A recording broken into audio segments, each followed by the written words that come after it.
গতকাল রাতে সুমাইয়া বাবির জামাই ইমরান বিফি বউ ব্যবসায়ী ইমরান তালুকদার ডাকাতি করতে গিয়ে ধরা খাইছে। তো সেই জন্য আপনাদের বাবি কান্নাকাটি করতেছে, তার জীবন নাকি সে নিজের হাতে শেষ করে দিছে।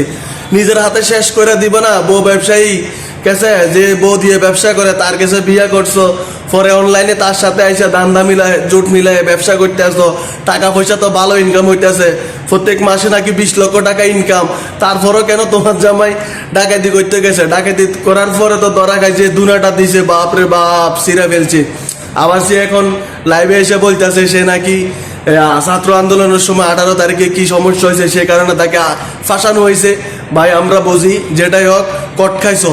সেই ভিডিওটা যদি তোমাকে ফাঁসানো হইতো তাহলে তুমি ইমরান সেদিন ওই ভিডিওটাতে সে কথা বলতে, কোনো কথা বললে না, চুপ থাকছো, নীরবে মাইর খাইছো। কারণ কি, যে নিশ্চয় এখানে তোমার কোনো কারণ আছে যে কারণে তুমি চুপ থাকছো, না হলে তোমার মতো বিবি ইমরান একটা হইলো কথা বলতা।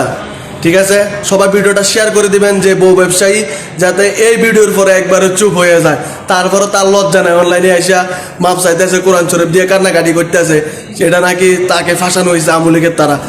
কাফি ভাইয়ের মতো এখন নাটক শুরু করে দিছে। কাফি ভাইও মেয়ে নিয়ে হাত দিয়ে টিপে টিপে ভিডিও করার পরে যখন তাকে নিয়ে সবাই আন্দোলন করতেছে তখন তার নাকি কি হয়েছে সেটা তো বাকিটা আমি বললাম না। যাই হোক, ভিডিওটা আপনারা বেশি বেশি শেয়ার করে দিবেন। বউ ব্যবসায়ী কট খাইছে, এটাই লাস্ট কথা, আর কোনো কথা নাই।